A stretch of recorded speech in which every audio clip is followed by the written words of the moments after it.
habis kena tipu 100 juta cek.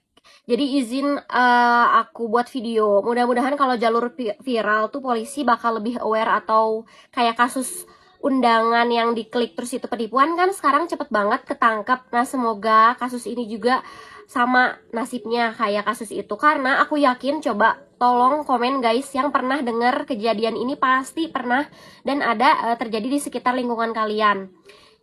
Intinya adalah ketipu beli mobil. Jadi suami aku lihat iklan mobil R3 di Facebook. Harganya dijual 100 juta. Otomatis ada spesifikasi gambarnya, deskripsinya. Suami aku langsung chat di iklan Facebook itu. Karena ya udah biasa gak sih kalau untuk jual mobil second itu di Facebook tuh udah dari dulu. Dan oke-oke aja gitu. Ya kalau punya banyak uang kita juga pasti belinya baru di showroom ya, maaf. Tapi karena uangnya ini juga uang mertua yang butuh, jadi ya kita belinya di Facebook, cari gitu ya. Setelah singkat cerita kita chat orangnya di Facebook, terus kita ketemu pemilik mobilnya langsung, namanya Pak Cacan, di area Sukajadi, Bandung. Kita lihat mobilnya, kita cek rangkanya, cek STNK, BPKB, semua udah dicek. Lalu di meja rumahnya kita transaksi 2 arah, kwitansi sudah ditanda tangan, ada buktinya ya. Nanti kalau video ini rame aku spill bahwa telah kami terima mobil R3 senilai 100 juta, Pak Cacan tanda tangan, suami aku tanda tangan. Terus suami aku nanya, untuk transaksinya sesuai yang di WhatsApp atau bagaimana Pak? Pak Cacan konfirmasi, iya sesuai yang di WhatsApp saja. Lagian saat kita transaksi langsung dengan pemilik mobil, Pak Cacannya pun komunikasi dengan orang itu seolah dan mengutarakan bahwa memang mereka kenal, bahkan saudara. Kita yang mungkin kita mainnya kurang jauh, kita belum pernah dengar penipuan ini sebelumnya. Jadi karena kwitansi di atas materai udah ditanda tangan, Pak Cacannya juga sudah setuju kita transfer ke nomor rekening itu, transaksi sudah dilakukan 100 juta, 50 juta, 50 juta. 10 menit kemudian nggak ada kabar, diblokir nomor kami berdua, Pak Cacan dan nomor suami saya. Dari sana, pemilik mobil, Pak Cacan bilang, lah saya kirain itu leasing. Padahal sebelumnya kita nggak ada ngomong leasing apapun. Kita nanya-nanya soal mobilnya, logikanya kalau kita pakai leasing ngapain kita konfirmasi harga. Ternyata isi percakapan si penipu sama Pak Cacan, si penipu ngedoktrin Pak Cacan juga kalau ada yang beli itu saya leasing, suami saya nyicil ke dia, tolong terima aja kwitansi 100 juta, padahal si Pak Cacan jual di Bukalapaknya 135 juta.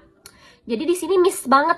Kita juga salah, kita nggak cross check, dan kita juga malah percaya kenapa nomor rekeningnya nggak sama dengan Pak Cacan. Walaupun kita udah tanya, Pak, gimana ini nomor rekeningnya ke sini? Iya, tapi tetap aja di mata kepolisian Pak Cacan tidak bersalah, karena memang Pak Cacan tidak sekongkol. Kalau misalnya kalian suzon Pak Cacan itu sekongkol, kali enggak. Pak Cacan itu merupakan seorang trainer dan dia tuh ikut ketipu, ikut kedoktrin. Ketika seorang yang pinter ngomong kedoktrin sama penipu, ya dia pun pinter kan untuk mempengaruhi suami saya, karena dia juga tertipu gitu, karena dia pikir ya itu leasing, jadi iya saja. Dan suami saya pun nggak pernah komunikasi dengan Pak Cacan lewat WhatsApp, karena kita berdua komunikasinya lewat penipu itu.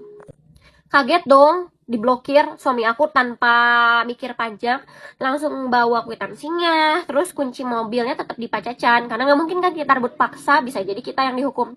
Kita langsung blokir Bank Mandiri, kita langsung laporan Polsek Sukajadi. Sampai sekarang, kejadiannya Desember, sampai sekarang alhamdulillah nggak ada tindak lanjut apa-apa ya, maaf. Jadi coba saya buat video ini barangkali. Coba deh komen, pernah nggak kalian di posisi ini, deh, terus gimana kelanjutannya? Apakah semua ditanggung pembeli? Karena memang Pak Cacannya ini juga nggak mau disalahin, dia juga ngerasa ketipu, dia nggak terima uangnya. Terus ngapain dia juga ganti rugi 50-50 pun mereka nggak mau, karena ya mereka merasa tidak terlibat gitu loh. Sedangkan kita juga ngerasa ketipu 2 orang, yang satu penipunya yang beneran, kedua si Pak Cacan ini ngapain bilang ini saudara, terus ngapain dia setuju walaupun ada bukti kwitansi. Sayang sekali itu tidak berlaku, sayang sekali itu tidak membuat kita menang apa-apa. Kwitansinya di atas materai loh. Karena untuk jalur perdata harus ada surat pernyataan bahwa Pak Cacan secara tertulis menyetujui transfer dana ke nomor rekening tersebut atas nama Herman.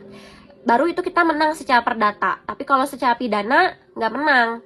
Karena kan Pak Cacan ini juga terbukti tidak terlibat karena dia juga tertipu gitu loh. Jadi kalaupun mau 50-50 itu jalur kekeluargaan, sayangnya Pak Cacan tidak mau jalur kekeluargaan.